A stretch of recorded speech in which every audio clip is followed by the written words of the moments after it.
Hello, students.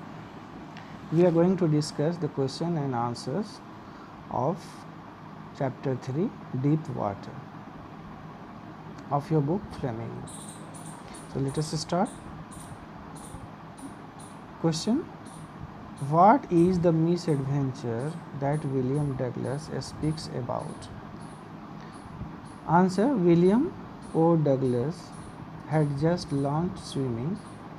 One day, an 18-year-old big bruiser picked him up and tossed him into the 9 feet deep end of the YMCA pool. He hit the water surface in a sitting position. He swallowed water and went at once to the bottom. He nearly died in this misadventure. Next, what were the series of emotions and fears that Douglas experienced when he was thrown into the pool? What plans did he make to come to the surface? Answer: Douglas was frightened when he was thrown into the pool. However, he was not frightened out of his wits. While sinking down, he made a plan. He would make a big jump when his feet hit the bottom. He would come to the surface like a cork, lie flat on it, and paddle to the edge of the pool. Next, how did this experience affect him? This experience revived his aversion to water. He shook and cried when he lay on his bed. He couldn't eat that night. For many days, there was a haunting fear in his heart. The slightest exertion upset him, making him wobbly in the knees and sick to his stomach. He never went back to the pool. He feared water and avoided it whenever he could. Next, why was Douglas determined to get over his fear of water? Answer: his fear of water ruined his fishing trips. It deprived him of the joy of canoeing, boating, and swimming. Douglas used every way he knew to overcome this fear he had developed since childhood. Even as an adult, it held him firmly in its grip. He determined to get an instructor and learn swimming to get over this fear of water. Next question: how did the instructor build a swimmer out of Douglas? Answer: the instructor built a swimmer out of Douglas piece by piece. For 3 months, he held him high on a rope attached to his belt. He went back and forth across the pool. Panic seized the author every time. The instructor taught Douglas to put his face underwater and exhale and to raise his nose and inhale. Then Douglas had to kick with his legs for many weeks till these relaxed. After 7 months, the instructor told him to swim the length of the pool. Next question: how did Douglas make sure that he conquered the old terror? Answer: Douglas still felt terror stricken when he was alone in the pool.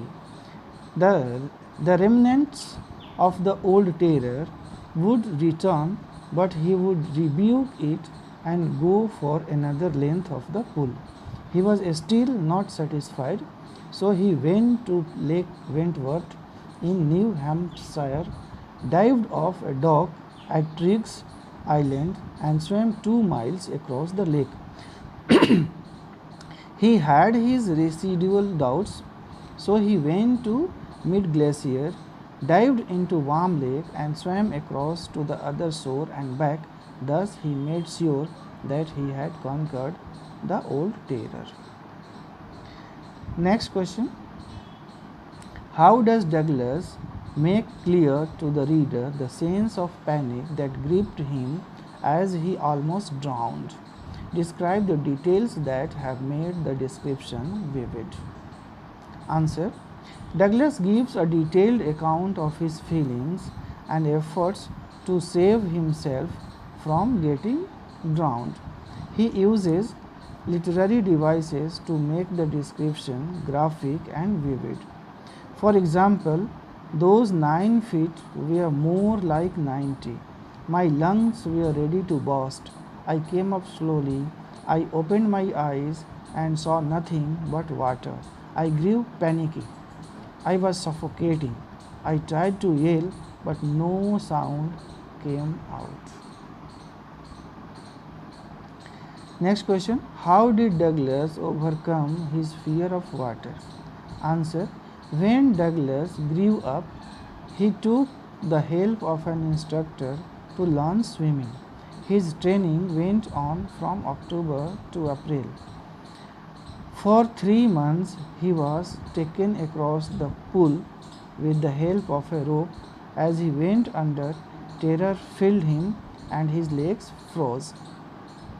The instructor taught him to exhale underwater and inhale through a raised nose.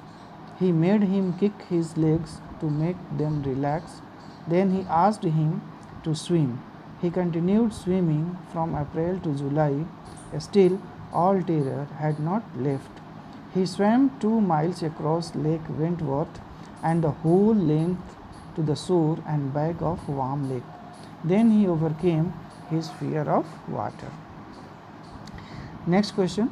Why does Douglas, as an adult, recount a childhood experience of terror and his conquering of it? What larger meaning does he draw from this experience? Answer. The experiences of terror was a handicap Douglas suffered from during his childhood. His conquering of it shows his determination, willpower, and development of his personality. He drew a larger meaning from this experience. In death there is peace, there is terror only in the fear of death. He had experienced both the sensation of dying and the terror that fear of it can produce. So, the will to live somehow grew in intensity. He felt released, free to walk the mountain paths, climb the peaks, and brush aside fear. Thank you.